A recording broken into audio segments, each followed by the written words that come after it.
नमस्कार। आलीदेखि थालीसम्म, गोठदेखि ओठसम्म आवाज बिनको आवाज यो हो कृषि टेलिभिजन। हामीसँग 24 घण्टा तपाईँको साथमा किसानसँग सिधा कुरा अन्तर्गत कार्यक्रम हेलो किसानमा यहाँहरूलाई हार्दिक स्वागत छ। म हुँ असीम सापकोटा। आज पनि विविध सामग्रीहरूको साथमा यहाँहरूमाझ उपस्थित भइसकेका छौँ। कार्यक्रम अवधिभर हेरेर सुनेर साथ दिनुहोला यो यहाँहरूलाई हामीले आग्रह गरेका छौँ। यति बेला यहाँहरूले हामीलाई प्रत्यक्ष रूपमा कृषि टेलिभिजनको राष्ट्रिय च्यानल मार्फत लाइभमा हेर्दै हुनुहुन्छ, सुन्दै हुनुहुन्छ। त्यसैगरी हाम्रो अफिसियल फेसबुक पेज कृषि टेलिभिजन, त्यसैगरी युट्युब पेजबाट पनि हामी एकैसाथ लाइभमा यहाँहरूमाझ प्रसारित भइरहेका छौँ। यो जानकारी यहाँहरूलाई गराउन चाहन्छु। र भर्खरै मात्रै मेरो पर्सनल आइडीबाट पनि मैले यति बेला सेयर गरेको छु। असीम सापकोटाबाट पनि यहाँहरूले हेर्दै हुनुहुन्छ, सुन्दै हुनुहुन्छ। यो जानकारी यहाँहरूलाई मैले सुरुवातमै गराउन चाहन्छु। बढ्दो जनसङ्ख्यालाई खाद्यान्न परिपूर्ति गर्नको लागि अत्याधिक मात्रामा कृषि रसायनहरूको प्रयोग तथा उपभोक्ताहरूको खाद्य स्वच्छन्दताको अधिकारमा अथवा उपभोक्ताको अधिकारमा चाहिँ लात हान्ने काम भएको छ। जानकारी भएर हो या नजानेर हो, आज हामीले बढ्दो रसायन र रासायनिक विषादीको प्रयोग सँगसँगै यसले मानव त्यसैगरी हाम्रो सम्पूर्ण कृषि पद्धतिलाई र हाम्रो माटोलाई पारिराखेको असर प्रभाव र हामीलाई बनाएको रोगी र रोगीबाट हामीले के शिक्षा पाउन सक्छौँ भन्ने खालको सन्दर्भ आज हामीले यति बेला जोड्ने प्रयास गरेका छौँ। हो, पक्कै पनि बढ्दो जनसङ्ख्याको खाद्यान्न परिपूर्ति गर्नको लागि विषादीहरू प्रयोग गर्नु पर्ला। यद्यपि मापदण्ड भन्दा बढी प्रयोग गरिँदा अथवा अत्याधिक मात्रामा प्रयोग गरिँदा यो अवस्था आएको हुनसक्छ। हुन त एसियाको दाँजोमा हेर्ने भने त्यति धेरै साह्रो विषादी प्रयोग अथवा रासायनिक प्रयोग भएको देश नेपाल मानिँदैन। यद्यपि खेती योग्य जमिनमा भने यसको असर अत्याधिक मात्रामा देखिन्छ। धेरै ठाउँहरूमा माटोको उर्वरा शक्ति ह्रास भइराखेको तितो यथार्थ पनि छ। आज हामीले बढ्दो रसायनको प्रयोगलाई हामीले न्यूनीकरण कसरी गर्न सकिन्छ र न्यूनीकरणका उपायहरूलाई यति बेला हामीले खोज्ने प्रयास गरेका छौँ कार्यक्रमबाट। र आज हामीले विशेष गरी नेपालमा प्राङ्गारिक खेती पद्धति, जैविक खेती पद्धतिलाई पनि हामीले बढावा दिनुपर्छ भन्ने खालको सन्दर्भ, व्यावसायिक रूपमा अगाडि बढाउनुपर्छ भन्ने सन्दर्भ पनि कार्यक्रममा रहनेछ। र आज हामीले विशेषतः यो विषयका जानकार व्यक्तिहरूलाई स्टुडियोमा प्रत्यक्ष रूपमा हामीले टेलिफोनबाट कुराकानी गरेर यहाँहरूलाई थप जानकारी, थप जागरुक र थप सुसूचित बनाउने प्रयासमा हामी रहन्छौँ। कार्यक्रम अवधिभर यहाँहरूले हेरेर साथ दिनुहोला, यो यहाँहरूलाई मैले सुरुवातमै आग्रह गर्न चाहन्छु। हामीले आज यससँग सम्बन्धित जानकार व्यक्ति र यसमै विद्यावारिधि समेत गर्नुभएको जैविक खेती पद्धतिलाई नजिकबाट हेर्नुभएको पूर्व कृषि विभागका पूर्व महानिर्देशक तथा वरिष्ठ बाली संरक्षण विज्ञ डाक्टर डिलिराम शर्मासँग हामी कुराकानी गर्छौँ। त्यसगरी हामीले केन्द्रीय कृषि प्रयोगशाला अर्थात् माटो बिउ र बाली संरक्षणको अन्तर्गत चाहिँ केन्द्रीय कृषि प्रयोगशाला रहेको छ, यो हरिहर भवनमा रहेको छ र यसका प्रमुख सावित्री बरालसँग पनि हामी कुराकानी गर्छौँ।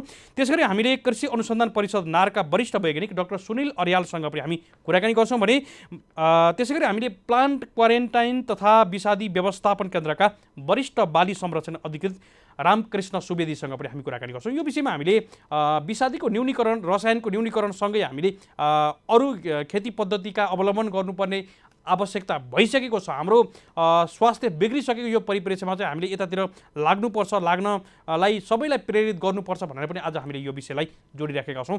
पक्कै पनि विकल्प सहितका जानकारीहरू किसानलाई दियो भने रसायन र अत्याधिक मात्रामा विषादीको प्रयोग किसानले गर्ने छैनन्, किसानहरू इमान्दारी रहनेछन्। यो पनि हामीले कार्यक्रमबाट यस्ता जानकारीहरू, विकल्प सहितका जानकारीहरू दिनु आवश्यक छ भनेर पनि आज यो कार्यक्रमलाई विशेष बनाउने प्रयास गरेका छौँ। कार्यक्रम अवधिभर हेरेर सुनेर साथ दिनुहोला। र हामीले विषादीसँग सम्बन्धित एउटा विशेष रिपोर्ट तयार पारेका छौँ। यो रिपोर्टमा विभिन्न खालका तथ्याङ्कहरू रहेका छन् र विश्वमा विषादी र रसायनको कारणले गर्दा कति मान्छेहरूमा रोग लाग्ने रहेछ र कतिको मृत्यु हुने रहेछ भन्ने खालको सही तथ्याङ्क सहितको एउटा विशेष रिपोर्ट तयार पारेका छौँ। यो रिपोर्ट सुन्छौँ, रिपोर्टभन्दा पछाडि हामी पुनः आउँछौँ। हामीसँगै रहनुहोला। बढ्दो जनसङ्ख्यालाई खाद्यान्न परिपूर्ति गर्न अत्याधिक मात्रामा कृषि रसायनहरूको प्रयोग तथा उपभोक्ताहरूको खाद्य स्वच्छतामा जनचेतनाको कमीले नेपाली बजारमा अधिकांश कृषिजन्य वस्तुहरूमा रसायनको अवशेष मात्रा हदभन्दा बढी भएको तथ्यहरूले देखाउँछ। अर्कोतर्फ खेती गरिएका जमिनमा उत्पादन बढाउने अभिप्रायले कृषकहरूले जथाभावी मात्रामा रासायनिक मल तथा विषादीको प्रयोग हाल प्रमुख चुनौतीका विषयहरू बनेका छन्। आयातित विषादी मध्ये 85% तरकारीमा प्रयोग हुने गरेको छ। त्यही तरकारी हरेक छाक नेपालीका भान्सामा पाक्छ। सरकारले अर्गानिक खेती प्रवर्धन गर्ने लक्ष्य राखेको छ, तर बाली नालीमा विषादी प्रयोग दर बढ्दै गएको छ। प्लान्ट क्वारेन्टाइन एवं विषादी व्यवस्थापन केन्द्रका अनुसार वार्षिक 75 करोड रकम विषादी खरिदमा बाहिरिने गरेको छ।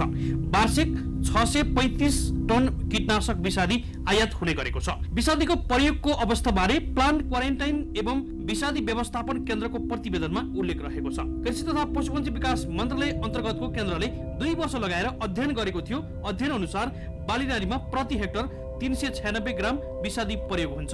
तरकारीमा प्रति हेक्टर 1605 ग्राम विषादी प्रयोग हुन्छ। कुल विषादीको 85% प्रयोग हुने गरेको केन्द्रका सूचना अधिकारी तथा वरिष्ठ बाली संरक्षण अधिकृत रामकृष्ण सुवेदीले बताए। सरकारले पोषण सुरक्षा र खाद्य स्वच्छन्दता घातक विषादी मुक्त कृषिको आवश्यकता भन्ने नारा सहित हरेक वर्ष विषादी प्रयोग मुक्त सप्ताह गरी मनाइ पनि रहेको छ। कृषि उत्पादन र उत्पादकत्व वृद्धि अनिवार्य गर्नुपर्ने भन्दै यस्ता कार्यक्रमहरू हरेक वर्ष मनाइदै आएको छ। सरकारले अर्गानिक खेती प्रवर्धन गर्ने लक्ष्य लिए पनि बालीनालीमा विषादी प्रयोग भने घटेको छैन, झन बढ्दो क्रममा रहेको छ। विषादी प्रयोग गर्नेलाई दण्ड सजायको व्यवस्था छैन, तर केन्द्रले विषादी व्यवस्थापनमा अनुगमन, सचेतीकरण, दर्ता प्रक्रिया र बिक्री वितरणमा नियमन गर्दै आएको समेत केन्द्रका सूचना अधिकृत रामकृष्ण सुवेदीले बताए। सर्वोच्च अदालतले तरकारीमा जथाभावी कीटनाशक औषधि प्रयोग गर्ने तथा यस्तो तरकारी उपभोक्ताका पुर्याउने कार्यमा तत्काल रोक लगाउन 2074 साल माघ 16 गते परमादेश जारी गरेको थियो, तर कार्यान्वयन भने भएको छैन। उपभोक्ता अधिकार ऐन 2054 ले उपभोक्ताले विषादी रहित खाना खान पाउने अधिकार प्रदान गरेको छ। खाद्य प्रविधि तथा गुण नियन्त्रण विभागको पछिल्लो अध्ययनले 12% खाद्य सामग्रीमा प्रतिबन्धित विषादीको मात्रा बढी फेला पारेको थियो। कालीमाटी फलफूल तथा तरकारी बजार सहित अन्य 7 स्थानमा विषादी अन्वेषण हुँदै आएको छ। कालीमाटीमा दैनिक 8 वटा नमुना परीक्षण गरी विषादीको मात्रा बढी भएका तरकारी नष्ट गर्न लगाउँदै पनि आइएको छ। यद्यपि यसको पनि पुरै कार्यान्वयन भएको छैन भन्ने जानकारी हामीलाई प्राप्त भएको छ। खाद्य वस्तुमा विषादीको मात्रा नाप्ने निषेध दर 45% भन्दा बढी भएका तरकारीलाई अखाद्य, 35 देखि 45% भएकालाई निश्चित अवधि राखेर मात्र खान मिल्ने र 35% भन्दा कम भएकालाई मात्र सहज खान मिल्ने भनी वर्गीकरण गरिएको छ। तत्कालीन बाली संरक्षण निर्देशालय अन्तर्गतको विषादी पञ्जीकरण तथा व्यवस्थापन शाखामा 2275 वटा व्यापारिक नाम भएका 132 थरीका विषादी दर्ता गरिएका छन्। तिनमा 51 थरीका कीटनाशक विषादी छन्। सबभन्दा बढी कीटनाशक र ढुसीनाशक विषादीको प्रयोग हुने गरेको छ। सरकारले 16 थरीका विषादीलाई प्रतिबन्धित सूचीमा समेत राखिसकेको छ। थप 5 घातक विषादीमाथि प्रतिबन्ध लगाउने तयारी पनि छ। गत वर्ष कीटनाशक विषादी 169 टन, रोगनाशक 347 टन, झारनाशक 105 टन र अन्य 14 टन आयात भएको केन्द्रको तथ्याङ्क छ। पछिल्लो 5 वर्षमा 11 अर्ब रुपैयाँको आयात भएको देखिन्छ। विषादी प्रयोगले तत्कालीन रूपमा मूर्छा पार्ने, झाडा पखाला लाग्ने, कम्पन, दृष्टि कमजोर तथा मृत्यु हुने असर गर्छ। अन्धपना, क्यान्सर, ट्युमर, नपुंसकता, बाँझोपन, विकृत बच्चाको जन्म, विभिन्न अङ्गमा असर, नशा सम्बन्धी समस्या र समस्या दीर्घकालीन रूपमा पनि ल्याउने गर्दछ। विश्वमा प्रत्येक वर्ष 4 करोडमा विषादीले असर पुर्याउने गरेको अध्ययनले पाइएको छ। विषादीकै कारण वार्षिक करिब 3,55,000 र एक दिनमा करिब 700 व्यक्तिको मृत्यु हुने गरेको दावी समेत अध्ययनले गरेको छ। देशमा प्राङ्गारिक कृषिको विकासका लागि पर्याप्त कानुन आधार हुँदा हुँदै पनि संरचनागत आधार तथा कृषि योग्य जमिनको खण्डीकरणले उक्त क्षेत्रको वृद्धि विकासमा आशातीत प्रगति भने हुन सकिरहेको छैन। राष्ट्रको भू उपयोग नीति 2072 जारी गरिएको भए तापनि कृषि योग्य जमिनको खण्डीकरण रोक्नलाई ठोस कानुनी आधार सहित संशोधन गर्नुपर्ने आवश्यकता देखिन्छ। नेपालको ग्रामीण भूभाग जहाँ कृषकहरूले रासायनिक मल तथा विषादी अत्यन्त कम वा प्रयोग नै नगरी कृषि वस्तु उत्पादन गरिरहेको अवस्था छ, जुन स्वतः प्राङ्गारिक वस्तु हुन्। ती भूभागहरूमा सहभागितामूलक गुणस्तरीय निर्धारण प्रणाली अर्थात् पीजीएस मार्फत तुरन्त प्रमाणीकरण गरी सरकारबाट अर्गानिक मार्क प्रदान गरिनुपर्छ। प्राङ्गारिक कृषिमा रासायनिक मल तथा विषादीहरूको प्रयोग स्वीकार्य छैन। मानव क्रियाकलाप तथा जलवायु परिवर्तन कारण विभिन्न इन्भ्याजिभ तथा नेटिभ रोग, किरा तथा झारहरूबाट बालीहरूमा दिनानुदिन खतरा बढ्दै गएको अनुसन्धानबाट पुष्टि भइसकेको छ। यस अवस्थामा बाली बिरुवाका रोग, किरा तथा झारपात नियन्त्रणका लागि दिगो तथा प्रभावकारी नियन्त्रण अति आवश्यक छ। जैविक विधिबाट बाली बिरुवाका रोग, किरा तथा झारपात नियन्त्रण सबैभन्दा दिगो एवं प्रभावकारी रहेको कुरा समेत अनुसन्धानले प्रश्न बताइसकेको छ। तसर्थ हरेक प्रदेशहरूमा सरकारी निजी साझेदारीहरूमा कम्तीमा एक वटा जैविक विषादी उत्पादन कारखानाहरू तत्काल स्थापनाका लागि कृषि तथा पशुपन्छी विकास मन्त्रालयबाट पहल भएमा आगामी दिनहरूमा प्राङ्गारिक कृषिका लागि अनुकूल वातावरण निर्माण हुने देखिन्छ। यसैगरी जैविक नियन्त्रण विधि अवलम्बनका लागि जैविक अनुसन्धान अपरिहार्य छ र यो अत्यन्त खर्चिलो तथा लामो प्रक्रिया भएकाले सरकारी स्तरबाटै बजेट व्यवस्था गरी अनुसन्धानमा जोड दिनु आवश्यक छ। यसैगरी रासायनिक मलको विकल्पमा प्राङ्गारिक मल कारखानाहरू स्थापना गरी ती कारखानाहरूको गुणस्तर निगरानी तथा प्रोडक्ट अर्थात् उत्पादन चेक जाँच आवश्यक छ। नेपालको माटोमा प्राङ्गारिक पदार्थ दिनानुदिन घट्दो क्रममा रहेको तथ्याङ्कहरूले देखाइरहेको छ। यही दरले नेपालको माटोमा भएको प्राङ्गारिक पदार्थको मात्रा घट्दो क्रममा जाने हो भने नेपालमा प्राङ्गारिक कृषिको कल्पना समेत गर्न सकिँदैन। त्यसैले दिगो माटो व्यवस्थापनका लागि नीतिगत कार्यक्रमहरूको पनि आवश्यकता देखिन्छ। विश्व कृषि तथा खाद्य संगठनको सन् 2011 को प्रतिवेदन अनुसार नेपालको प्राङ्गारिक कृषिको तथ्याङ्क नै परिमार्जन नभएको भनी उल्लेख भएको हुँदा तत्काल प्राङ्गारिक कृषिको तथ्याङ्क व्यवस्थापन गर्नु आजको प्रमुख आवश्यकता हो। प्राङ्गारिक कृषि आस्था र विश्वासमा टिकेको छ। उत्पादित वस्तु प्राङ्गारिक नै हो भने उपभोक्तालाई विश्वस्त तुल्याउनका लागि मान्यता प्राप्त लोगो देखिने गरी अर्ग्यानिक वस्तुहरू बजारमा उपलब्ध भएमा बजारको आकार पनि वृद्धि हुने स्वतः देखिन्छ। त्यसका लागि प्राङ्गारिक कृषि बजार पूर्वाधार अपरिहार्य छ। सरकारकै पहलमा अधिकतम प्राङ्गारिक कृषि उपजहरूको खपत देशका घना बस्ती भएका सहरहरूमा अर्ग्यानिक वस्तु बजारहरू स्थापना गरिएमा उत्पादक र उपभोक्ता बीच सहज किनबेच हुन गई देशमा प्रतिफलमुखी प्राङ्गारिक खेतीको सुरुवात हुने अवश्य आधार देखिन्छ। विभिन्न विज्ञहरूको सहयोगमा असीम सापकोटाको रिपोर्ट। हो, आज विषादी र रसायनको मात्राले अत्यधिक मात्रामा प्रयोगको मात्राले गर्दा हाम्रो वातावरण, हाम्रो माटो, हाम्रो समग्र मानव स्वास्थ्य, त्यसै गरी हाम्रो पर्यावरण, त्यसै गरी हाम्रा विभिन्न जीवजन्तु प्राणीहरूको स्वास्थ्यलाई बिगारी पनि राखेको छ। हामीले बढ्दो जनसङ्ख्या लगायतका कुराहरूलाई आधार मान्ने हो भने उत्पादकत्व वृद्धि गर्नै पर्छ। हामीले यसमा कहिल्यै पनि यसमा सपोर्ट नगरेका होइनौँ। यद्यपि अरू विकल्पहरू छन्। रसायनसँगै हामीले असर नपर्ने खालका जैविक विषादीहरू, जैविक चिजहरू पनि हामीले प्रयोग गर्न सकिन्छ कि, विकल्पहरू खोज्न सकिन्छ कि भनेर पनि हामीले यो विषयलाई आज उठाउने प्रयास गरेका छौँ। यहाँहरूले यति बेला हामीलाई कृषि टेलिभिजनको राष्ट्रिय च्यानल मार्फत लाइभमा देशैभर हेर्दै हुनुहुन्छ, सुन्दै हुनुहुन्छ। त्यसै गरी हाम्रो अफिसियल फेसबुक पेज कृषि टेलिभिजनबाट पनि यहाँहरूले एकैसाथ हेर्दै हुनुहुन्छ, सुन्दै हुनुहुन्छ। त्यसै गरी हाम्रो कृषि टेलिभिजनको फेसबुक पेजबाट पनि यहाँहरूले प्रत्यक्ष रूपमा हेर्दै हुनुहुन्छ। धेरै मित्रहरूले प्रतिक्रिया पनि दिइराख्नु भएको छ। हाम्रो युट्युब पेजबाट पनि हामी एकैसाथ लाइभमा यहाँहरूमा प्रसारित भइरहेका छौँ भने मेरो पर्सनल आइडी असीम सापकोटाबाट पनि यहाँहरूले हेर्दै हुनुहुन्छ, सुन्दै हुनुहुन्छ। धेरै कमेन्ट आइराखेका छन्, धेरै यो विषयसँग सम्बन्धित कुराहरू आइराखेका छन्। यसै क्रममा तुलसीराम भुषाल भन्नुहुन्छ, प्राङ्गारिक खेती जबसम्म हुँदैन तबसम्म हाम्रो स्वास्थ्य बिग्रिन्छ र विषादीको कम प्रयोग गर्नुपर्छ भन्ने कुरा लेख्नु भएको छ। अलिकति अस्पष्ट लेख्नु भएको छ र धेरै मित्रहरूले हेर्नुभएको छ कार्यक्रमको विषयवस्तु र यो विषयलाई साँच्चीकै उठाउनु पर्ने आवश्यक छ भनेर पनि लेख्नु भएको छ। र हामीले अगाडि भने जस्तै अगाडि भनेका विज्ञ व्यक्तिहरूलाई हामीले यति बेला टेलिफोनमा लाइभ मार्फत जोड्ने प्रयासमा हामी जुटेका छौँ। हाम्रा कन्ट्रोल रुमका साथीहरू टेलिफोन लगाउने क्रममा पनि हुनुहुन्छ। हामीले अगाडि भने जस्तै कृषि विभागका पूर्व महानिर्देशक तथा वरिष्ठ बाली संरक्षण विज्ञ डाक्टर दिलराम शर्मालाई हामी यति बेला टेलिफोन गर्ने प्रयास गरेका छौँ। उहाँले यो विषयमा समेत विद्यावारिधि समेत गर्दै हुनुहुन्छ। लामो समय विभिन्न निकायमा रहेर काम पनि गर्नुभयो र धेरै लामो समय बाली संरक्षण निर्देशनालय लगायतका विभिन्न निकायहरूमा रहेर पनि काम पनि गर्नुभएको छ र यो अभियानमा यो सँग जानकार व्यक्ति पनि हुनुहुन्छ र विकल्प दिनुपर्छ, किसानहरूलाई विकल्प दिएर हामीले रसायन त्यसै गरी हामीले अत्यधिक मात्रामा विषादीहरूको प्रयोग चाहिँ हटाउन सकिन्छ, बिस्तारै न्यूनीकरण गर्न सकिन्छ भन्ने काममा पनि उहाँले पटक पटक आवाज पनि उठाउँदै आउनुभएको थियो। त्यो समयमा तत्कालीन समयमा पनि र आज पनि यो विषयलाई उठाउँदै हुनुहुन्छ। हामीले उहाँलाई सुरुवातमै टेलिफोन गरेर सम्पर्क गर्ने प्रयास गरेका छौँ र हामीले विशेषतः माटोको उर्वरा शक्तिको ह्रास भइराखेको छ। एकातिर हाम्रो वातावरण पर्यावरण बिग्रिराखेको छ। विभिन्न खालका जैविक हाम्रा पर्यावरणसँग रहेका जैविक जीवजन्तुहरूको कुराहरू, त्यसै गरी विभिन्न खालका वनस्पतिहरूको चाहिँ पर्यावरण बिग्रिराखेको छ, जसको कारणले गर्दा जलवायु परिवर्तन पनि भइराखेको छ। विभिन्न खालका रोग व्याधिहरूको लाग्ने सङ्ख्या पनि रोग व्याधिकै सङ्ख्या पनि विभिन्न नयाँ नयाँ रोगहरूको सङ्क्रमण पनि बढिराखेको छ। यो समयमा हामीले यस्ता खालका विकल्प खोज्नुपर्छ जसको प्रयोगले हामी र हाम्रो स्वास्थ्य, त्यसै गरी हाम्रो वातावरण, हाम्रो पर्यावरण र त्यसै गरी हाम्रो समग्र पृथ्वीलाई नै फाइदा हुने खालका चिजहरू विकल्पको रूपमा सोच्नुपर्छ भनेर पनि आज हामीले यो विषयलाई उठाइराखेका छौँ। हामीले यसका जानकार व्यक्ति तथा कृषि विभागका पूर्व महानिर्देशक त्यसै गरी वरिष्ठ बाली संरक्षण विज्ञ डाक्टर दिलराम शर्मालाई हामीले टेलिफोन गरेका छौँ। हामी उहाँलाई स्वागत गर्दैछौँ। डाक्टर साहब नमस्कार, यहाँलाई स्वागत छ। नमस्ते डाक्टर साहब, आज हामीले समग्र रूपमा बढ्दो जनसङ्ख्याको लागि भनेर विश्वमै विषादी त्यसै गरी रसायनको प्रयोग अत्याधिक मात्रामा गरियो। यसको कारणले गर्दा विभिन्न असरहरू परिराखेका छन्, नकारात्मक असरहरू परिराखेका छन्। हामीले अगाडि तथ्याङ्क पनि भनेका थियौँ, रिपोर्टमा पनि सायद यहाँले सुन्नु पनि भएको थियो होला। यो समग्र विषयलाई कसरी लिनुहुन्छ यहाँले? एकदम राम्रो कुरा सोध्नुभयो है। अब यो चाहिँ अब मान्छेको हेल्थको कुरोमा र चाहिँ हाम्रो चाहिँ पुरा हाम्रो वातावरणको कुरोलाई चाहिँ भित्र पर्ने कुराहरू हुन् यिनीहरू है। अब यसमा दुई तिनवटा कुराहरू छन् हामीले हेर्नुपर्ने।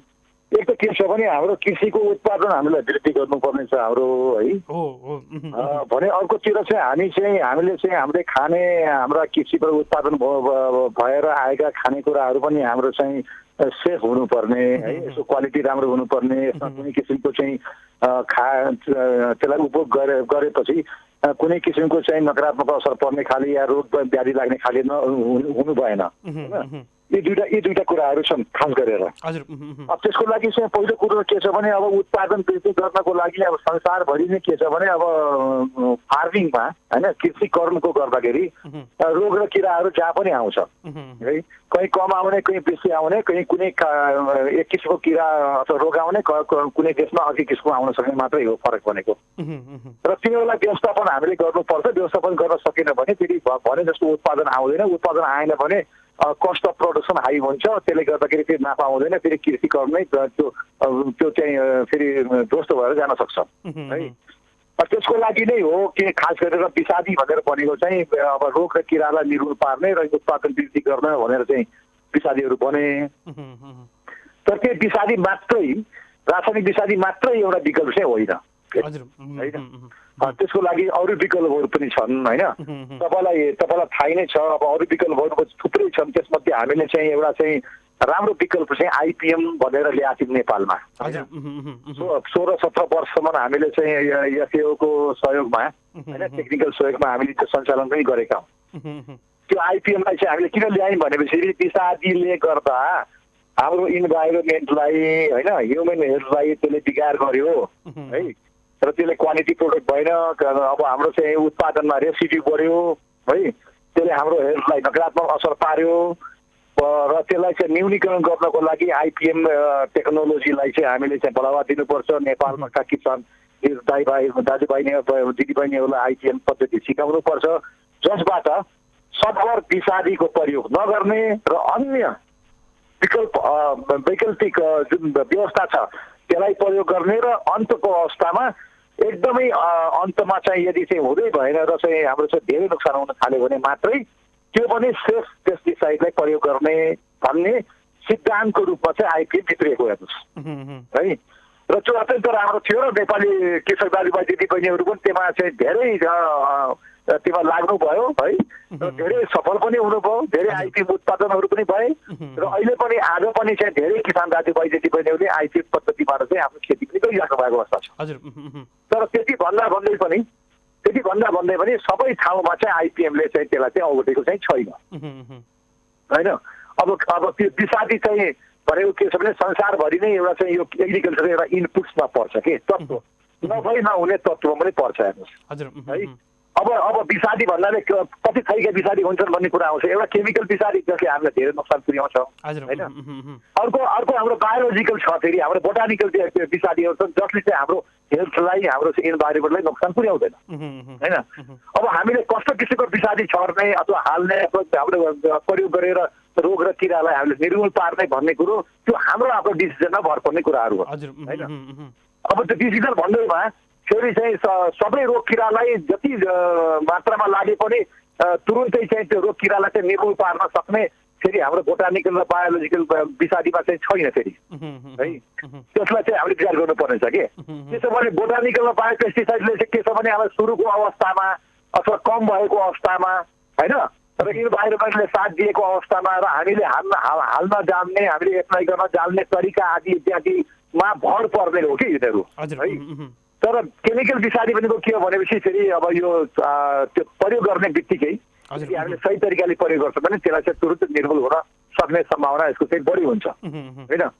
तर हाम्रो किसान दाजुभाइ दिदीबहिनीहरू के छ भनेपछि के चाहन्छन् भनेपछि सकभर हाल्ने बित्तिकै किरा मरिहालोस् त्यही है होइन। किरा तुरुन्तै मरेको उनको आँखाले देख्न चाहन्छन् कि किसान दाजुभाइ दिदीबहिनीहरू होइन। अब त्यो चाहिँ हाम्रो फेरि बोटानिकल या पेस्टिसाइडमा त्यो सम्भव छैन होइन। त्यसको लागि पनि हामीले के विचार गर्नुपर्छ भने बोटानिकल विषादी चाहिँ कस्तो बेलामा हाल्ने कुन क्रममा हाल्ने होइन कसरी हाल्ने र चाहिँ के पर्पजको लागि चाहिँ उत्पादन गरिरहेकोमा हाल्ने होइन।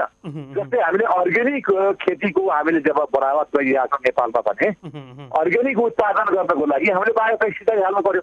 हजुर केमिकल चाहिँ हामीले पाएनौँ होइन। त्यसैले बायोपेस्टिसाइड कस्ता कस्ता किसिमका हुन्छन्, त्यसलाई हाल्ने तरिका के हो होइन, त्यो कस्तो बेलामा इफेक्टिभ हुन्छ, तपाईँको चाहिँ बायोलोजिकल भयो के हो होइन, त्यसमा प्रिडेटर प्यारासाइट आदि इत्यादिका कुराहरू छन् जसले पनि हाम्रो रोग तथा किरा हामी निर्मूल गर्न सकिन्छ होइन। हो त्यतातिर चाहिँ हामी चाहिँ राम्ररी सिक्न जरुरी छ। नेपालमा अर्ग्यानिक खेतीलाई फस्टाउनको लागि यदि हामी तयार छौँ र त्यतातिर अगाडि बढ्छौँ भने बायो कन्ट्रोल र बायोलोजिकल कन्ट्रोल र बायोपेस्टिसाइडलाई चाहिँ हामीले बढावा दिनुपर्ने हुन्छ। हजुर डाक्टर साहब, निकै महत्त्वपूर्ण विषय यहाँले भनि पनि राख्नु भएको छ। हामी कुराकानीको चाहिँ अन्तिम खण्डमा आइसकेका छौँ। आम किसान वर्गलाई के भन्न चाहनुहुन्छ? किसान वर्गलाई अब जैविक खेतीतर्फ हामीले अहिले बोटानिकलको कुरा गरिराखेका छौँ, यतातिर डाइभर्ट गर्नको लागि यहाँको सुझाव के हुन्छ यति बेला? होइन, म त आम किसान दाजुभाइलाई के भन्छु भने सकभर हामीले रासायनिक विषादीलाई सकभर हामीले प्रयोग नगरौँ होइन। हामीले चाहिँ आइपिएम पद्धतिमा जुन हामीले सिकाएका छौँ, हाम्रै घरको वरिपरि पाउने हाम्रो जुन जैविक वनस्पतिहरू छन् नि होइन, तितेपाती लगायत थुप्रै वनस्पतिहरू छन् नि हाम्रो बोजूदेखि लगाएर होइन, यिनीहरूबाट नै हामीले आफ्नै घरमा वनस्पति विषादी बनाउन सक्छौँ। हामीले सिकाएका बनाइछौँ। 20,000 किसानमा त हामीले ट्रेन नै गरेका छौँ मास्टर ट्रेनरको रूपमा होइन।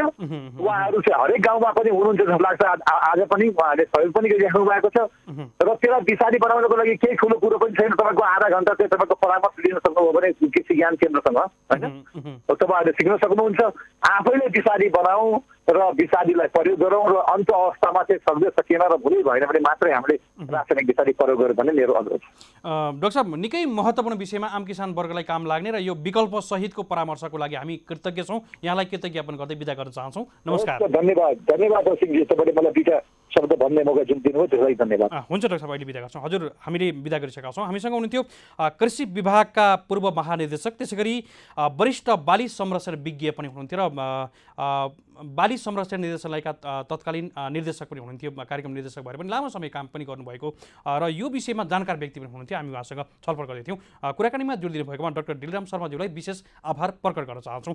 र हामीले यति बेला विषादी प्रयोग नगरौँ, रसायन प्रयोग नगरौँ भनेका मात्रै छैनौँ। हामीले विकल्प चाहिँ के हुनसक्छ, यसको सट्टा हामीले के प्रयोग गर्दा चाहिँ हामीलाई सहज हुनसक्छ हाम्रो उत्पादन, त्यसै गरी हाम्रो उत्पादकत्वमा पनि हामीले असर नपर्ने गरेर चाहिँ कसरी तयार गर्न सकिन्छ भन्ने खालका विकल्पहरू पनि यति बेला हामीले सेयर गरिराखेका छौँ।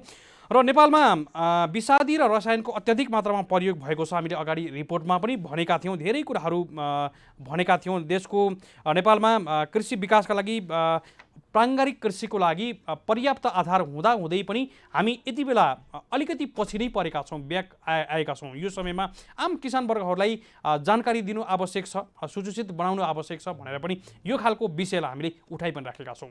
नेपालमा पछिल्लो समयको तथ्याङ्क हेर्ने हो भने मध्यम वर्गीय र किसान वर्ग नै बढी मात्रामा विभिन्न दीर्घ रोगहरूबाट पीडित भएको तथ्याङ्क यथार्थ छ। र यो समयमा कारण, सबैभन्दा मुख्य कारण चाहिँ अत्याधिक मात्रामा विषादी प्रयोग गर्न नजानेर तथा अत्याधिक मात्रामा प्रयोग गर्दा जुन प्रयोग गरिएका बालीहरूमा चाहिँ जुन सुरक्षा मापन नगर्दा अथवा चाहिँ अरू कारणले गर्दा पनि विषादीको असरले गर्दा किसान लगायत विभिन्न मध्यम वर्गका व्यक्तिहरूलाई नै बढी असर परेको छ। उपभोक्तालाई भन्दा पनि अझै किसानलाई नै बढी असर गरेको छ, जसको कारणले गर्दा दिन प्रतिदिन रोगी बन्दै गइराखेका छन् र विभिन्न दीर्घ रोगहरूको कारणले गर्दा उनीहरूको अझै अवस्था दयनीय बन्दैछ। विभिन्न रोगको कारणले गर्दा चाहिँ भएको सबै श्री सम्पत्ति पनि सकिएको छ।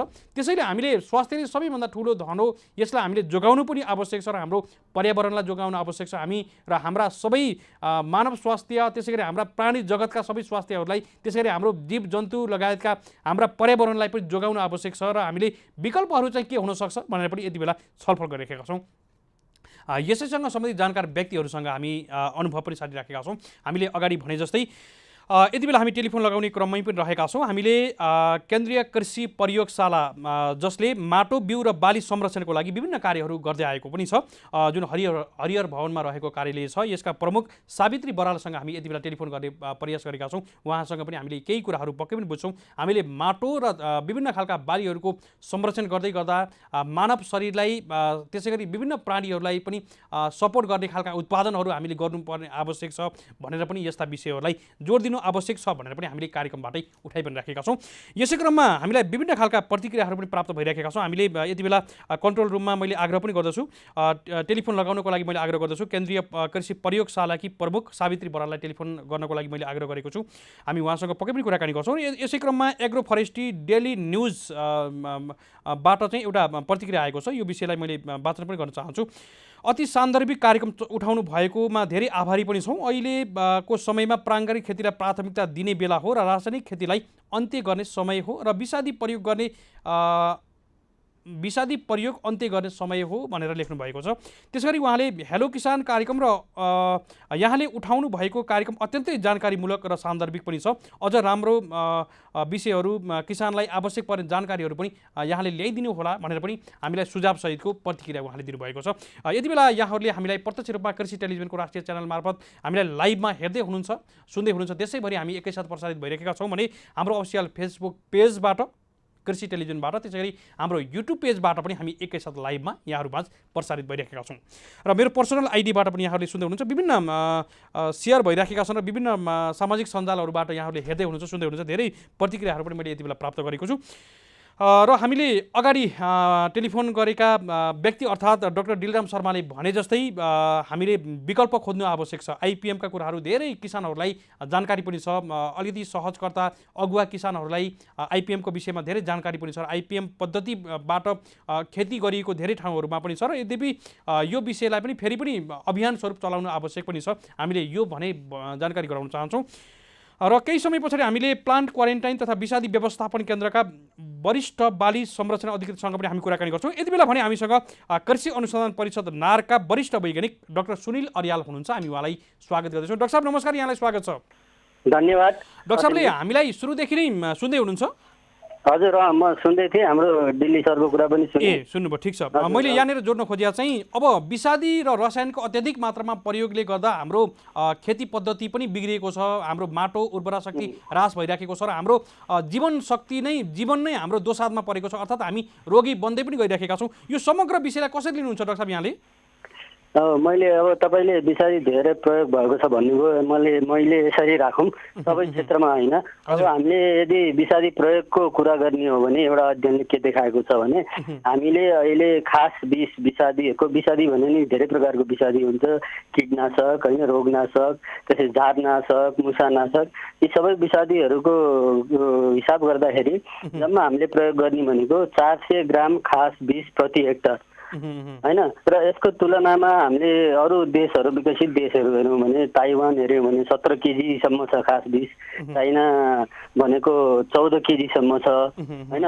तर समस्या कहाँ छ भने नि, समस्या चाहिँ ती विषादीहरू जति पनि हामी कहाँ आयात हुन्छन् ती खास चाहिँ धेरै मात्रामा हाम्रो तरकारी बारीमा प्रयोग हुन्छन्। र के भनिएको छ भने त्यो पनि 90% लगभग एउटा अध्ययनले के देखाएको छ भने 90% विषादीहरू तरकारीमा चाहिँ प्रयोग हुन्छन्। र प्रयोग पनि कसरी हुन्छन् भन्दाखेरि अब असुरक्षित प्रयोग, त्यसमा पनि अब यो धेरैचोटि हाल्ने होइन, अलि दुईभन्दा विषादी मिसाएर हाल्ने, अनि त्यसपछि विषादीहरू प्रयोग गर्दाखेरि सुरक्षित परिरहनहरू नअप्नाउने। र सबैभन्दा महत्त्वपूर्ण कुरा के भन्यो भने विषादी प्रयोग गरिसकेपछि बाली पर्खने समय हुन्छ, त्यो समयलाई ख्याल नगर्ने किसान दाजुभाइहरूले। अनि एउटा कुरा यसमा मैले जोडिहाल्छु तपाईँलाई, कुनै पनि विषादीको यो बनाउनेदेखि प्रयोग गर्ने यो जुन श्रृङ्खला हुन्छ यसमा सबैभन्दा जोखिममा चाहिँ हाम्रो के हुन्छ भने को हुन्छन् भने यो विषादी बनाउने जुन फ्याक्ट्रीमा काम गर्ने कामदारहरू। अब हामी कहाँ त्यो फ्याक्ट्री नभएकोले यो जोखिमको अवस्था छैन। दोस्रो जोखिमको अवस्थामा भनेको यो प्रयोग गर्ने किसान दाजुभाइहरू हो र तेस्रो चरणको जोखिममा भनेको हाम्रो उपभोक्ता वर्ग हो। त्यसैले हामीले किसानलाई विषादी कसरी प्रयोग गर्ने, उचित विषादी कसरी प्रयोग गर्ने, यसबाट कसरी सुरक्षित हुने, कुन अवस्थामा विषादीहरू प्रयोग गर्ने भनेर किसानहरूलाई किसानहरूलाई शिक्षा दिनु निकै महत्त्वपूर्ण हुन्छ। हो डाक्टर साहब, अब यहाँले भनिराख्नु भएको छ जस्तो हाम्रो अत्याधिक मात्रामा प्रयोग चाहिँ खेतीयोग्य जमिनमा बढी भइदियो जस्तो हामीले अलिकति उच्च पहाडी क्षेत्रमा चाहिँ अलिकति कम नै भएको पनि हामी पाउँछौँ। यद्यपि खेतीयोग्य भूमिमा चाहिँ अत्याधिक मात्रामा प्रयोग भयो यसरी भन्न सकिन्छ? खेतीयोग्य जमिनमा चाहिँ अब हामी त कतिपय क्षेत्रहरू यस्तो विषादी प्रयोग नभएकै क्षेत्रहरू पनि छन् होइन। खेतीयोग्य जमिनमा पनि अध्ययनले नै के देखाएको छ भने खास गरी यो तरकारी बालीमा चाहिँ बढी प्रयोग भएको देखाएको छ। डाक्टर साहब, अब हामीले भने जस्तै विकल्प चाहिँ के हुनसक्छ? अत्याधिक मात्रामा प्रयोग भयो अथवा चाहिँ नजानेर पनि प्रयोग भयो, मात्राको हिसाबले बढी प्रयोग गरे होलान् किसानले। अब समग्र रूपमा किसानले बुझ्ने गरेर भनिदिनुहोस् न, विकल्प के हुनसक्छ? यसलाई बिस्तारै न्यूनीकरण चाहिँ कसरी गर्न सकिन्छ? यसरी हामीले चाहिँ विषादी न्यूनीकरण गर्ने धेरै उपायहरू छन्। पहिले हामीले रोग किरा देख्ने बित्तिकै विषादी प्रयोग गर्ने होइन। यसका लागि हाम्रो एउटा के पद्धति छ भने एकीकृत शत्रुजीव व्यवस्थापन IPM को पद्धति छ, जुन अघि दिल्ली सरले नि भन्नुभयो। त्यसमा के हुन्छ भने हामीले पहिला चाहिँ खेतीपाती गर्ने तौर तरिका नै यस्तो अपनाउनु पर्यो कि जसले गर्दाखेरि रोग किराहरू नलागोस् र झारपात कम लागोस्, एउटा तरिका त्यो होइन। यो चाहिँ हामीले कतिपय कुरामा त्यतिकै गरी पनि राख्छौँ। जस्तै यो आलुको सिजनमा आलुको हाम्रो यहाँ के छ भने काठमाडौँतिर अल्को ड्याङ बनाएर लाउने, जसले गर्दाखेरि यो आलुमा लाग्ने पुतलीको त्यसले पनि केही नियन्त्रण हुन्छ होइन। त्यस्तै गरेर सिँचाइ गर्ने पद्धतिहरू छ, जहाँ सिँचाइ सुविधा छ त्यो सिँचाइ गर्ने, एउटा बाली नालीको खेतीपाती गर्ने तौर तरिकालाई नै ध्यान दिनु पर्यो। अर्को भनेको हामीसँग छ यो जैविक विषादीहरूको प्रयोग गर्ने। जैविक विषादीहरू अब हाम्रो देशमा त्यति निर्माण हुँदैन, विदेशमा भर पर्नु पर्छ होइन। त्यसको जैविक विषादी बनाउन अथवा त्यसको अनुसन्धानमा विकासमा हामीले अलिकति जोड दिने, राज्यले पनि त्यसमा अलिकति प्रोत्साहन गर्ने खालको त्यो नीति ल्याउनु जरुरी छ र त्यसको प्रयोगलाई जोड दिने होइन। त्यस्तै अब विभिन्न बालीहरू हुन्छन् जसबाट चाहिँ रोग किराहरू कम लाग्ने, रोग किराहरू सहन सक्ने बालीहरू हुन्छन्। हामीले यो यस्ता किसिमका बालीहरूमा पनि अनुसन्धान गर्ने। यस्ता किसिमका बालीहरू कतिपय जातहरू, यो गहुँका धानका जातहरू चाहिँ रोग सहन सक्ने जातहरू पनि छन्। जस्तै आलुकै जातहरू पनि यो जनकदेवहरू जातहरू चाहिँ यो डढुवा सहन सक्ने खालका जातहरू छन्। तिनीहरूमा चाहिँ थोरै मात्रामा मात्रै विषादी प्रयोग गरे पनि पुग्छ। त्यस्ता रोग अवरोधी जातहरू लगाउने र हामीका विभिन्न यो वनस्पतिजन्य पदार्थहरू छन्, जस्तै बोझो छ, हाम्रो बोझोबाट यो धान अन्नमा लाग्ने घुनकिराहरू नियन्त्रण गर्न सकिन्छ, यस्ता वनस्पतिको प्रयोग गर्ने। र एउटा कुरा तपाईँलाई भनौँ, यो IPM मा खेतबारीमा सबभन्दा पहिलो कुरो भनेको किसानले आफ्नो खेतबारीको अनुगमन गर्ने कार्यबाट नै यो IPM पद्धति सुरु हुन्छ। एटलिस्ट हप्ताको 2 चोटि अथवा 1 चोटि किसानले चाहिँ आफ्नो खेतबारी गएर अनुगमन गर्नु पर्यो। त्यहाँ रोग छ कि किरा छन् कि, सबै किराहरू हानि गर्दैनन्, त्यो छ भने अझै चाँडै नै अवस्थामा हामीले त्यो किराहरू भएको पहिलाउन सक्यौँ अथवा निर्कुल गर्न सक्यौँ भने विभिन्न किसिमका एकदम सुरक्षित विषादीहरू जुन ग्रिन लेभलका अथवा ब्लू लेभलका विषादीहरू छन् त्यो प्रयोग गरेर सानै अवस्थामा किरालाई मार्न सकियो भने त्यसले धेरै ठुलो नोक्सानी गर्दैन। अब किरा ठुलो भइसकेपछि त्यसको लागि अलि धेरै विषादीहरू आवश्यकता पर्छ होइन। त्यति विभिन्न किसिमको उपायहरू गर्दा गर्दै पनि अब केही लागेन, आर्थिक क्षति हुने भयो भने विषादी प्रयोग गर्ने, तर सुरक्षित तरिकाले आफ्नो स्वास्थ्यलाई ख्याल गर्ने र बाली टिप्ने समयसम्म हामीले टिपेर पर्छने। अब यसमा बाली त्यो पर्छने समय जुन हुन्छ विषादी चाहिँ प्रयोग गरिसकेपछि अन्तिम पटकसम्म त्यो पर्खेर चाहिँ हामीले बालीहरू बजारमा लग्दाखेरि अथवा खाँदाखेरि चाहिँ के हुन्छ भने त्यसमा विषादीको अवशेष न्यून भइसकेको हुन्छ। तपाईँलाई एउटा के कुरा जानकारी गराउँ भने जुन विषादीहरूमा चाहिँ यो विषादीहरूको अवशेष कति छ भनेर जान्नको लागि एउटा म्याक्सिमम रेजिड्यू लिमिट भनेर हुन्छ, अधिकतम विषादीको मात्रा त्यो चाहिँ माइक्रोग्राम प्रति ग्रामको हिसाबले तोकिएको हुन्छ होइन। त्यो भन्दा चाहिँ बढी भएको विषादीहरू चाहिँ हामीले खान त्यो बालीहरू अथवा वस्तुहरू जुन हामीले कृषिबाट उत्पादन गरेर निकाल्छौँ त्यो MRL भन्दा बढी भएको चाहिँ ती चिजहरू खान योग्य हुँदैनन्। र जहिले पनि हामीले कुनै पनि संसारमा कहीँ पनि यो विषादी शून्य कि हामीले अब अर्को बाटो छ अर्ग्यानिकतिर जानु पर्यो, अर्ग्यानिक खेती गर्नु पर्यो, त्यो एउटा बाटो छ होइन भने विषादी कन्ट्रोल गरेर हाम्रो खाद्य सुरक्षा गर्ने हो भने चाहिँ हामीले यो MRL को कुरालाई म्याक्सिमम रेजिड्यू लिमिटलाई चाहिँ ध्यान दिनुपर्ने हुन्छ। डाक्टर साहब, हामी अन्तिम खण्डमा आइसकेका छौँ। आम किसान वर्गलाई केही भन्न चाहनुहुन्छ सन्देशको रूपमा यहाँले? त्यही मैले भने अब यो पहिलेदेखि पनि जुन हामीले किरा पहिला त हामीले के भन्छु भने मैले रेगुलर हाम्रो आफ्नो खेतको चाहिँ अनुगमन गरौँ, निरीक्षण गरौँ। किरा रोग लागेको देखियो भने चाहिँ प्राविधिकहरूसँग सरसल्लाह लिउँ, जो जसरी नजिक हुन्छ। आजभोलि मोबाइलको जमाना छ। त्यसपछि उहाँहरूले सुझाएको अनुसार गरौँ। अरू तरिकाबाट केही गरी नियन्त्रण गर्न सकिन्छ अथवा त्यो तरिकाहरू अपनाऊ। त्यसपछि अन्तिम विकल्पको रूपमा सल्लाह अनुसार उचित विषादी उचित तरिकाले प्रयोग गरौँ। हुन्छ, निकै महत्त्वपूर्ण विषय र परामर्शको लागि हामी आभारी छौँ। यहाँलाई कृतज्ञ सहित बिदा गर्न चाहन्छौँ। नमस्कार।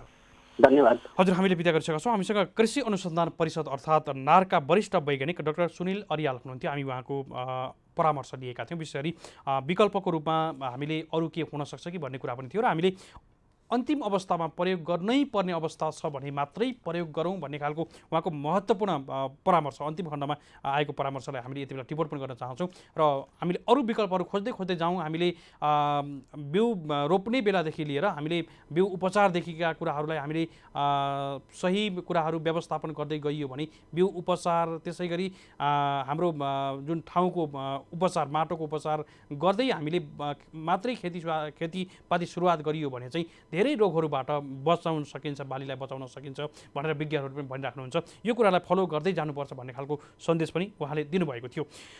र यसै क्रममा हामी अन्य व्यक्तिहरूसँग जोडिने प्रयासमा रहेका छौँ र आज विश्व कृषि दिवसको अवसरमा नेपाली लगायत सम्पूर्ण विश्वमै रहनुभएका आम किसान वर्गलाई हामीले कार्यक्रमको तर्फबाट शुभकामना दिन चाहन्छौँ। विश्व कृषि दिवस आज रहेको छ र विशेषतः नेपालमा विभिन्न संस्थाहरूले केही मात्रामा अनौपचारिक रूपमा, केही मात्रामा औपचारिक रूपमा पनि कार्यक्रमको रूपमा केही मात्रामा मनाइएको छ। त्यति साह्रो चर्चामा पनि छैन, यो धेरैलाई जानकारी पनि थिएन होला। हामीले यो दिवस आज रहेको र विश्व कृषि दिवस भएको हुनाले आज सन्दर्भ जोड्नको लागि पनि हामीले सबैलाई शुभकामना दिँदै यो कार्यक्रम मनाउनु पनि आवश्यक छ भन्ने खालको सन्दर्भको लागि पनि यहाँहरू सबैलाई शुभकामना दिन चाहन्छौँ विश्व कृषि दिवसको अवसरमा भन्दै हामी छोटो विश्राममा जाने पालो हुँदैछ। विश्रामभन्दा पछाडि खण्डमा पुनः आउँछौँ, हामीसँगै रहनुहोला।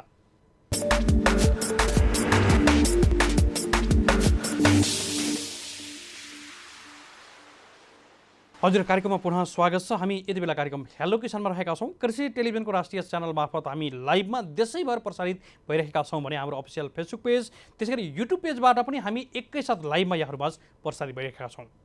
कार्यक्रम हेलो किसानमा आज हामीले अत्याधिक मात्रामा प्रयोग भएका, विश्वमै अत्याधिक मात्रामा प्रयोग भएका विषादी, त्यसै गरी रसायनको कारणले गर्दा हाम्रो मानव जातिलाई निकै असर पारेको छ। दैनिक रूपमा हामीले अगाडि रिपोर्टमा भने जस्तै करिब 700 जनाको चाहिँ विषादीकै प्रयोगले, अत्याधिक मात्रामा रसायनको प्रयोगले गर्दा मृत्यु भइराखेको तथ्याङ्क छ प्रत्येक दिन र हामीले प्रत्येक वर्षको पनि हामीले अगाडि रिपोर्टमा भनेका पनि थियौँ। र यो अवस्थामा नेपालमा पनि दिन प्रतिदिन रोगीहरूको सङ्ख्या वृद्धि भएकै अवस्था हो र हाम्रो बढ्दो विषादीको प्रयोग, त्यसै गरी रसायनको प्रयोगले गर्दा हाम्रा उत्पादन भएका कृषि बालीहरू, त्यसै गरी पशुपक्षी लगायतका जुन उपजहरू हामीले भन्छौँ विषाक्त भएका छन्। यो समयमा हामीले केही मात्रामा भए पनि न्यूनीकरण कसरी गर्न सकिन्छ र यसका विकल्पहरू के हुन सक्छन्, हामीले न्यूनीकरणका कुराहरू गर्दै गर्दा विकल्पहरू चाहिँ के हुन सक्छन् र किसानहरूलाई के कुराहरूमा जानकारी हुनु आवश्यक छ भनेर हामीले यो विषयलाई उठाइराखेका छौँ। हामीले विश्रामभन्दा अगाडि खण्डमा कृषि विभागका पूर्व महानिर्देशक तथा वरिष्ठ बाली संरक्षण विज्ञ डाक्टर डिलराम शर्मासँग हामी कुराकानी गऱ्यौँ। विशेषतः विषादी र रसायनको प्रयोगको लागि, न्यूनीकरणको लागि हामीले बोटानिकल अर्थात् जैविक विषादीका कुराहरूलाई जोड दिनु आवश्यक छ। हामीले स्थानीय स्रोत साधनको रूपमा पनि प्रयोग गर्दै आइरहेका चिजहरूलाई अलिकति व्यवस्थित बनाएर चाहिँ हामीले प्रयोग गर्ने भने केही मात्रामा उत्पादन घटेको देखिए पनि यसले दीर्घकालसम्म चाहिँ असर पार्दैन। हामीले फेरि पनि जैविक पद्धतिबाट पनि खेती गर्न सकिन्छ भन्ने खालको सन्देश उहाँले दिइसक्नु भएको छ भने त्योभन्दा पछाडि हामीसँग कृषि अनुसन्धान परिषद नारका वरिष्ठ वैज्ञानिक डाक्टर सुनिल अरियालले पनि त्यही कुरा भन्दै हुनुहुन्थ्यो। यद्यपि नेपालमा त्यति साह्रो आत्तिनुपर्ने अवस्था चाहिँ छैन, हामीले 400 ग्राम मात्रै प्रयोग गरेका छौँ भनेर उहाँले भनिराख्नु भएको थियो। यद्यपि यो समयमा हाम्रा अत्याधिक मात्रामा खेतीयोग्य भूमिमा चाहिँ, खेती भइराख्ने जमिनमा चाहिँ अत्याधिक मात्रामा प्रयोग भएको र माटोको उर्वरा शक्ति ह्रास भइराखेको अवस्था भने अवश्य नै छ र यसलाई न्यूनीकरणका उपायहरू हामीले यति बेला खोजिराखेका छौँ। र यति बेला हामीसँग प्लान्ट क्वारेन्टाइन तथा विषादी व्यवस्थापन केन्द्रका वरिष्ठ बाली संरक्षण अधिकृत रामकृष्ण सुवेदी हुनुहुन्छ। हामी उहाँलाई स्वागत गर्दैछौँ। सर नमस्कार, यहाँलाई स्वागत छ। हजुर सर यहाँले हामीलाई सुरुदेखि नै सुन्दै हुनुहुन्छ? हजुर सुनिरहेछ। सुनिराख्नु भएको छ है। आज विश्वको अवस्था हेर्ने भने विषादी र रसायनको अत्याधिक मात्रामा प्रयोग गर्दा चाहिँ हाम्रो मानव स्वास्थ्य, त्यसै गरी हाम्रो पर्यावरण, विभिन्न खालका जीवजन्तुहरू, त्यसै गरी सम्पूर्ण यो जुन जलवायु परिवर्तनका कारणले गर्दा सम्पूर्ण रोगहरू अथवा विभिन्न खालका समस्याहरू आइ पनि राखेको छ। यो समग्र विषयलाई यहाँहरूले कसरी लिनु भएको छ सर? अब यस्तो छ,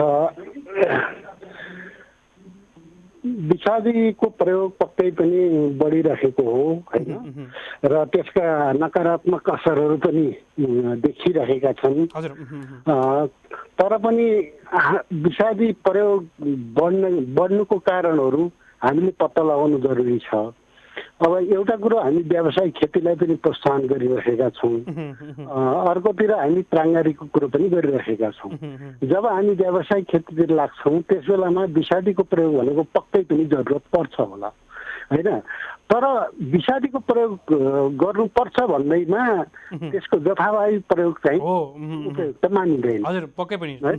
अब हामीले त्यसरी प्रयोग गर्ने विषादीहरूलाई सबभन्दा पहिले त समस्याको पहिचान किसानबाट धेरै हुन सकिरहेको देखिन्न।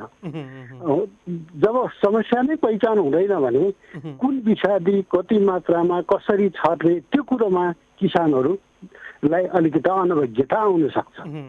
त्यो हुँदाखेरि के हुन्छ भने उहाँहरू प्राविधिकसँग कन्ट्याक्टमा धेरै नआउने र आफ्नो खुसीबाट विषादीहरू बजारमा गएर एग्रोभेटसँग गरेपछि डाइरेक्ट विषादी किनेर ल्याएर छर्दाखेरि चाहिँ पक्कै पनि त्यसको मात्रा तरिका अलिकति सोचे जस्तो नहुने है। त्यसले गर्दा नि धेरै असर पार्यो है सर बीचमा है। एकदम किनभने तपाईँले कुनै समस्या पहिचान भयो भने पो ठ्याक्कै यो विषादीले काम लाग्छ, यो मात्रै प्रयोग गरेर ठिक हुन्छ भन्ने कुरो थाहा हुन्थ्यो। अब समस्या पहिचान हुँदैन, त्यसपछि हामी एग्रोभेटमा गएर विषादी माग्दाखेरि समस्या बताएको भरमा एग्रोभेटका साथीहरूले दिनुहुन्छ। अब उहाँहरूले पनि समस्या अगाडि स्याम्पल लगिदिएर त्यो कुरो पहिचान गराउन सकेको भए एकदम क्लियर हुन्थ्यो। त्यो नहुनुको कारणले गर्दाखेरि विषादीको मात्रा किसानहरूले बढी प्रयोग गर्नु भएकै छ, एउटा पाटो।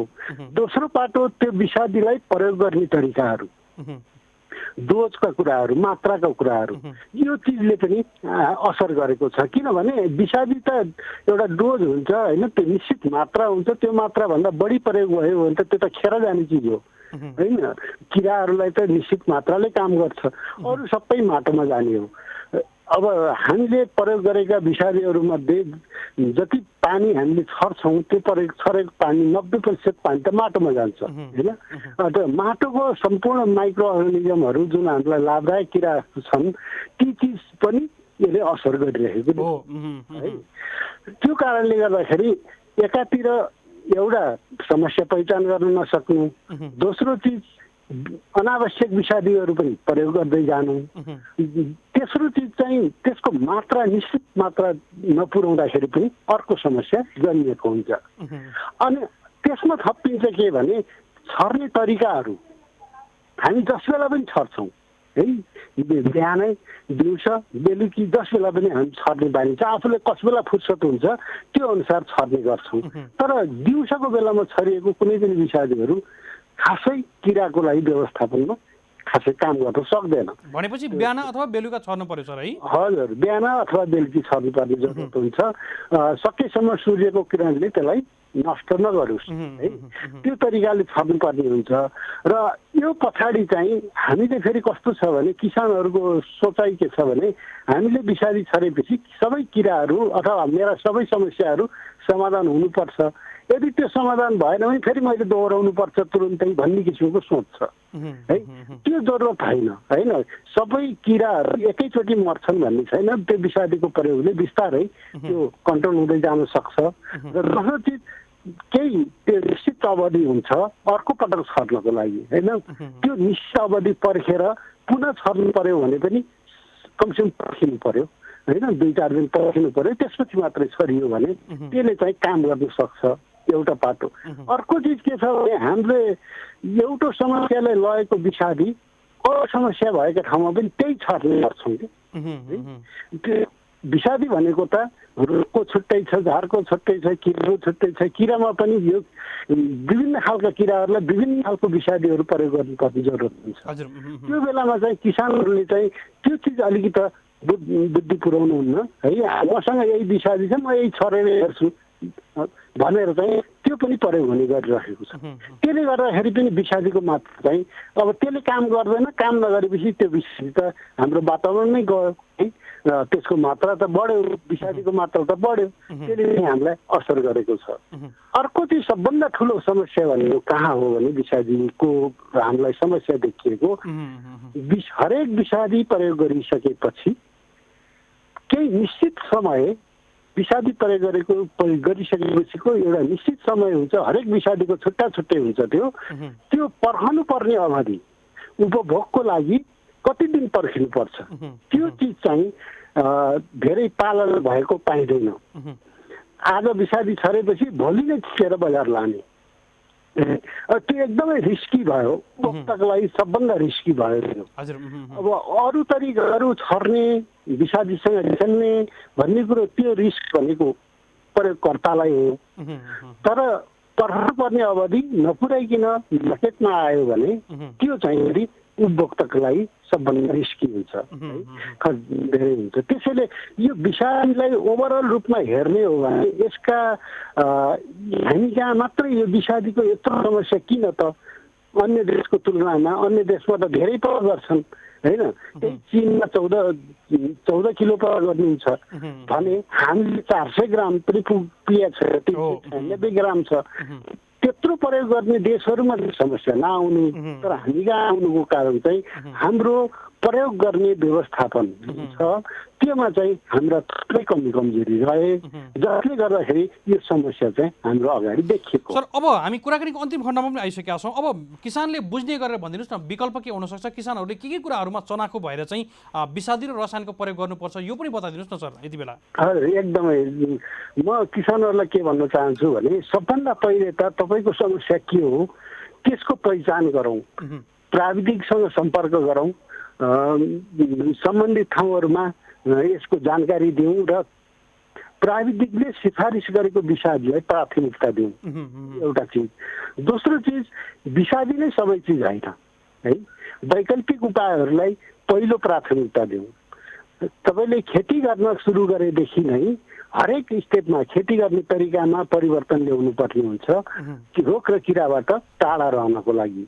बिरुवालाई हेल्दी बनायो भने पनि रोग र किरा टाढा भाग्छन् र विभिन्न बिउहरू छन् रोग किरा प्रतिकार भएका, त्यस्तालाई छनौट गर्ने, लगाउने तरिकामा परिवर्तन ल्याउने र हाम्रो वातावरण अनुसार कुन तरिका उपयुक्त हुन्छ त्यसलाई छान्ने, त्यो चाहिँ प्राविधिकसँग सरसल्लाह पनि गर्नु पर्यो, एउटा पाटो है।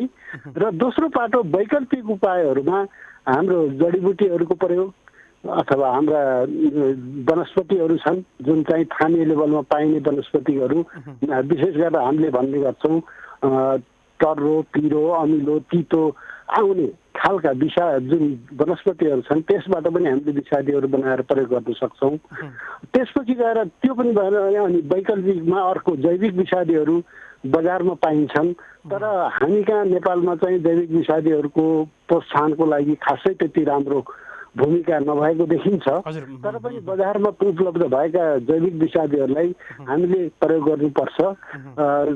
ती जैविक विषादीहरू ती जीव हुन्, त्यसैले गर्मी ठाउँमा गरम ठाउँमा राखियो भने मर्छन्, त्यसैले त्यसलाई चिसो ठाउँमा राख्ने, सुरक्षित राख्ने अनि त्यसलाई प्रयोग गर्ने बानी बसाल्नु पर्यो। र यो रासायनिक विषादीलाई अन्तिम विकल्पको रूपमा प्रयोग गर्न हामीले किसानले गयौँ र विषादी प्रयोग गर्दाखेरि आफू सुरक्षित हौँ, सुरक्षित सामग्रीहरू प्रयोग गरौँ है। अनि जति पनि विषादी प्रयोग गरिएका सामग्री छन् त्यसलाई सफा गरौँ अनि त्यो विषादी प्रयोग गरिसकेपछि पर्खनु पर्ने समयलाई ख्याल गरौँ। त्यो भयो भने हामी एकातिर प्रयोगकर्ताहरूलाई पनि यसको मार पर्दैन र उपभोक्ताहरूलाई पनि यसले मार पार्न सक्दैन। सर अन्तिममा यहाँहरूको अहिले यो केन्द्रले चाहिँ यस्तै खालका प्रबन्धनको लागि सूचनाको लागि किसानहरूलाई जागरुक हुने खालका कार्यक्रमहरू पनि गर्नु भएको छ होला है अन्तिममा छौँ हजुर होइन हामी यो रजिस्ट्रेसनदेखि लिएर यसको पहिलो कुरो रजिस्ट्रेसन कस्तो खालको विषादी उपयुक्त हुन्छ होइन कडाभन्दा पुरानो जेनेरेसनका विषादीहरूलाई हामीले दर्ता नै गर्दैनौँ प्राय है नयाँ जेनेरेसनमा आएका विषादीहरू पुराना भन्दा सुरक्षित छन् त्यसैले त्यो दर्ता प्रक्रियामा जान्छ एउटा पाटो हाम्रो दर्ता प्रक्रियालाई अलिकति सुरक्षित विषादीलाई प्रोत्साहन गर्ने एउटा पाटो भयो दोस्रो पाटो भनेको जति पनि खतरनाक विषादीहरू छन् त्यसलाई प्रतिबन्ध गर्दै लग्ने जसले गर्दाखेरि हामी त अहिले 24-25वटा विषादीहरू ब्याङ्कमा गइसकेका छन् त्यसपछि तेस्रो चरण भनेको विषादीलाई प्रयोग गर्दाखेरि चाहिँ कसरी सुरक्षित हुन सकिन्छ त्यसको चाहिँ सूचना प्रसारण गर्ने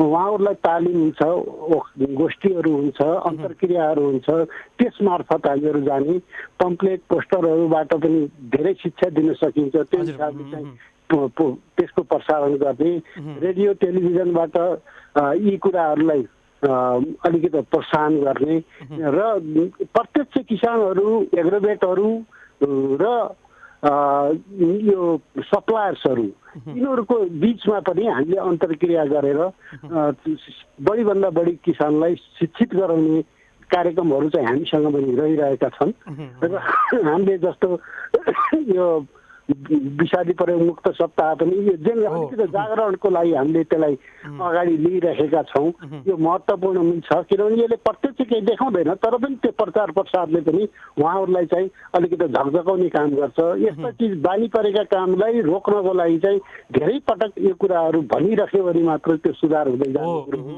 है त्यसले गर्दाखेरि हामी त्यो प्रयासमा लागिरहेका छौँ। हुन्छ सुवेदी सर अब यहाँहरूको थप जानकारीहरू हामीले पटक पटक गराउनेछौँ र यहाँहरू जानकारी भएमा हामीलाई पनि सम्पर्क गर्नु होला भन्दै निकै महत्त्वपूर्ण विषयमा परामर्श र किसानलाई आवश्यक काम लाग्ने विषयमा परामर्श दिनुभयो हामी धेरै आभारी छौँ यहाँलाई कृतज्ञ ज्ञापन गर्दै बिदा गर्न चाहन्छौँ नमस्कार धन्यवाद हजुर हामीले बिदा गरिसकेका छौँ हामीसँग हुनुहुन्थ्यो रामकृष्ण सुवेदी वरिष्ठ बाली संरक्षण अधिकृत हुनुहुन्थ्यो प्लान्ट क्वारेन्टाइन तथा विषादी व्यवस्थापन केन्द्र हरिहर भवनका वरिष्ठ बाली संरक्षण अधिकृत हुनुहुन्थ्यो उहाँलाई कुराकानीमा जोडिदिनु भएकोमा विशेष आभार प्रकट गर्न चाहन्छौँ र आजको लागि भने कार्यक्रमको समय सकिसकिरहेको छ। आज हामीले विषादी र रसायनको कारणले गर्दा हाम्रो मानव स्वास्थ्यलाई परिरहेको असर त्यसैगरी हाम्रो वातावरणलाई हाम्रा अन्य प्राणी जगतलाई परेको असर र यसलाई न्यूनीकरण गर्नको लागि के कस्ता विकल्पहरू हुन सक्छन् भन्ने खालको सन्दर्भमा आज हामीले विशेष कुराकानीमा जुट्ने प्रयास गऱ्यौँ र यहाँहरूलाई थप जानकारीहरू पस्किने प्रयास पनि हामीले पक्कै पनि गऱ्यौँ। यहाँहरूलाई धेरै लाभदायक भयो होला हामीले यो भने महसुस गरेका छौँ।